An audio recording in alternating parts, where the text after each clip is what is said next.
You're fired. Did you know that you actually can't fire somebody like that in Jamaica? There are actually a series of steps that you need to do or take if you want to terminate an employee legally. I'm Kalilah Reynolds, and it's time for another episode of Money Moves JA, brought to you in partnership with EXIM Bank's Business Advisory Service, giving you the tools to grow your business. Welcoming back today, Colinnette Wilson. She's a director at the Human Resources Management Association of Jamaica.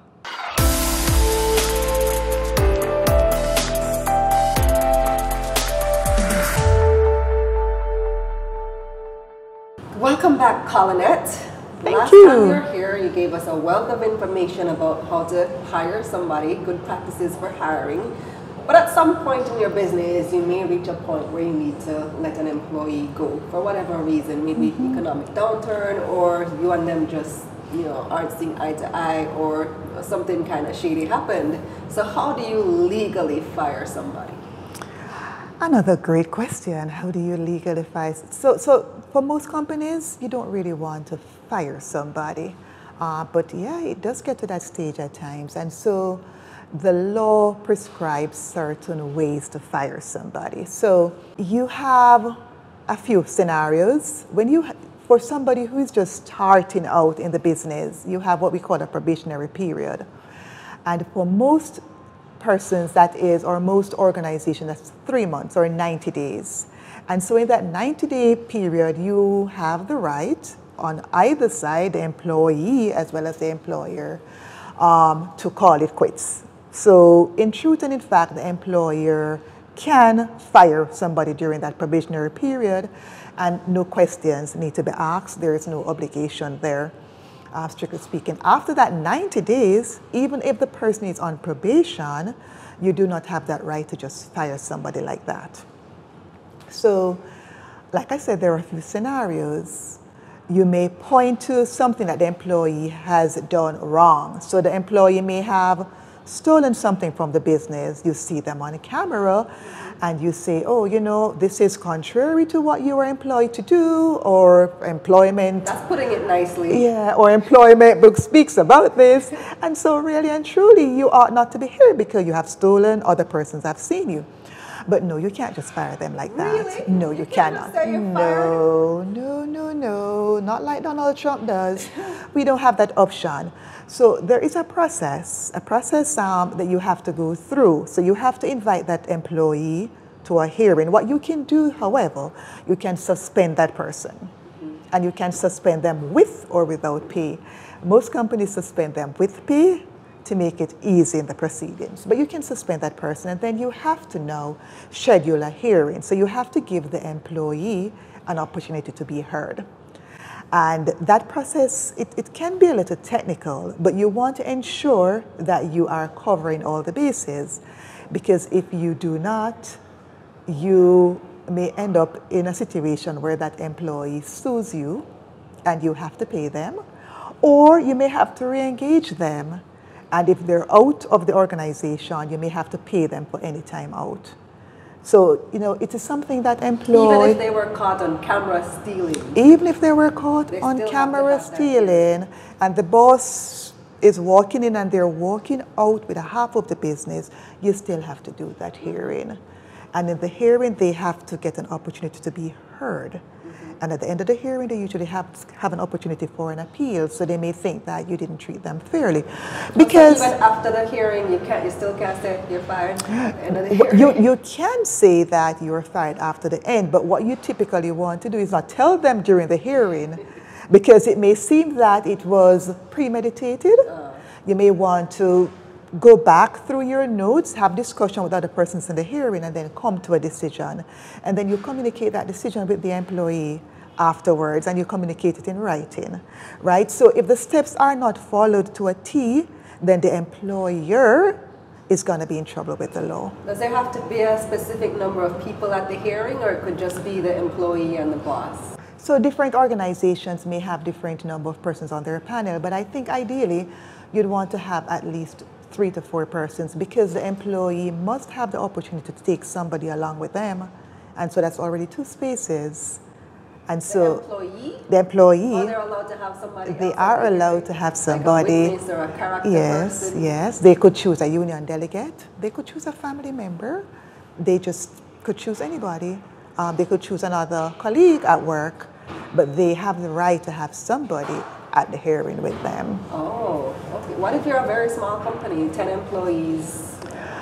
If you're a very small, and that's a challenge for smaller companies because you still have to do that process. And so sometimes smaller companies would have to go outside and engage somebody to assist in that process. So what types of things would you ask at this hearing?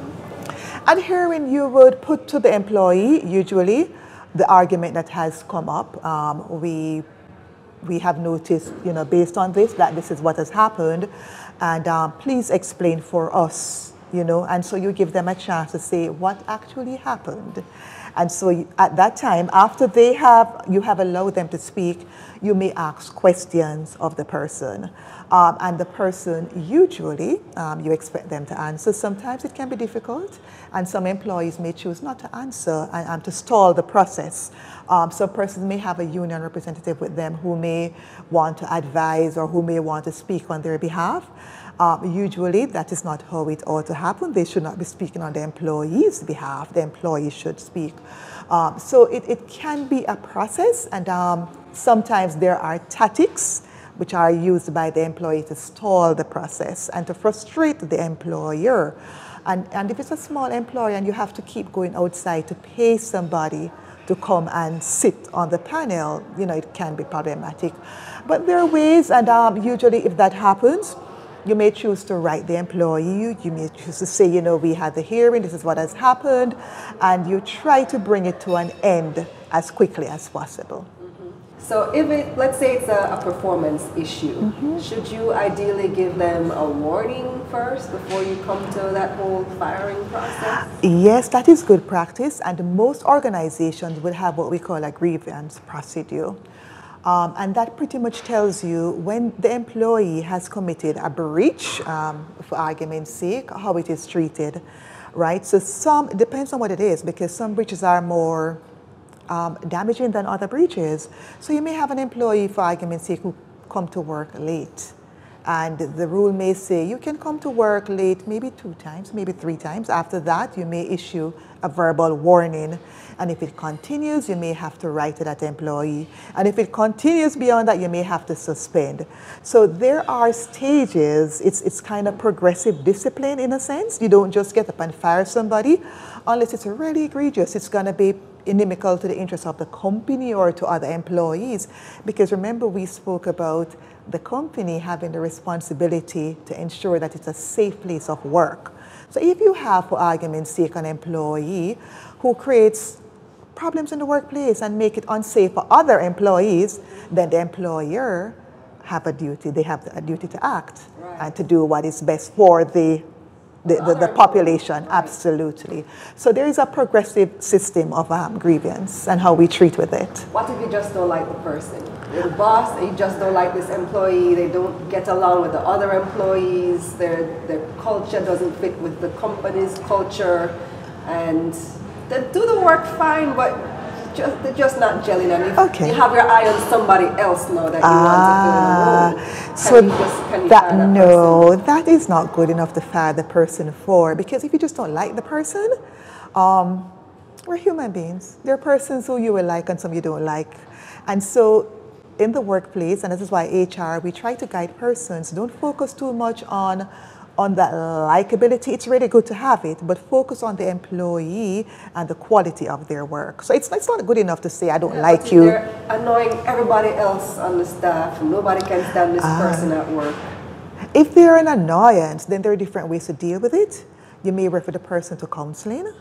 You may have somebody who is going to mentor the person and try to get those attitudinal changes, because if it's attitude, that becomes a little hard to fix, Employers, we normally say we hire persons with the right attitude and we can always train them up after that. Bad attitude, that's a problem. We can't fix the attitude problem. But it depends on how long you have that employee, I mean, the quality of their work. But you don't want to have something perpetuated. So once you see a challenge, you try to deal with it as quickly as you possibly can. This person's being a bother, you call them in, you have a discussion, maybe a one-on-one discussion. It may be their supervisor, it could be HR, it could be the department manager. If that doesn't work, then you may seek outside assistance to get, and then you continue, because the idea is to really work with the employee as well to try to make them a better person, a better employee, but also a better person. And so you do whatever it is you can possibly do. Now, you may get to the stage where this person, having tried everything, you just can't get it to work. And then you could start that process we spoke about. You could write to them and you could say, you know, this is what we have noticed. This is the steps we have taken. And we're going to ask you to make some adjustments, you know, failing which we may have to resort to. So you put them on notice and you give them a chance to make that change. What if the employee didn't do anything wrong necessarily, but you have found somebody better? That's not good enough to get rid of the employee. You're going to have to create something for that person who is better and allow the employee to carry out their job. And remember that we're assessing our employees, and good practice would say you assess them at least 3 times per year. So at the start of each year, we have mechanisms in place. We call it objective setting, and we're going to set the objectives for the employee. So we are ensuring that the gaps are closed. We're going to say, this is what we are going to expect of you in this role, and we want you to accomplish it by that time. So we set SMART objectives. Usually, by 6 months, we have another formal exercise, and we say, this is what we ask you to do. And we look at it and we say, this is what you have been doing. And then at the end of the year, we do another assessment. But we don't necessarily have to wait. We can have a monthly assessment. We can say, you know, Peter, this is, you know, where you are. I think you're doing a very good job here. I think you need to improve here. So the employee is not really surprised, you know. So not liking somebody is not a reason to get rid of them in the workplace, unfortunately.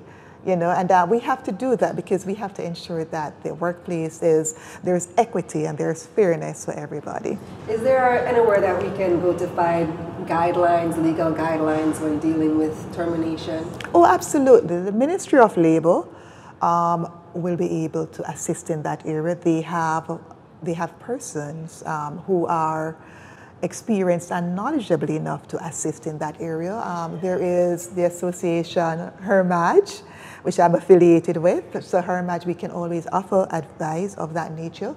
And I know there are some law firms out there that specialize in these days in employment law. So you can get pretty good advice from them as well. Thank you again, Colinnette. You're good at what you do, aren't you? Thank you. You're the HR lady that everybody likes to come to. Thank you so much. So go to HR. And we make the best of it. Yeah, we do, because we really want to have that balance, because at the end of the day, we are also employees, and we want what's best for employees and what's best for the organization, and we do our best to make it work. Thanks again, Colinnette. Thank you. And now here's a recap of some of Colinnette's main points. When a new employee is hired, there's usually a 3-month probationary period during which time both the employer and the employee have the right to call it quits. Before firing an employee, ensure that there is a hearing for them to share their side of the story. The employee can have at least 2 witnesses at the hearing. The hearing may be followed by an appeal if the employee is not satisfied with the outcome. The employee may be put on paid or unpaid suspension while the company does its due diligence. That's it for this episode of Money Moves JA, brought to you in partnership with EXIM Bank's Business Advisory Service, giving you the tools to grow your business. Check out their website, eximbankja.com, and check out my website, KalilahReynolds.com, for a summary of the key points in this episode.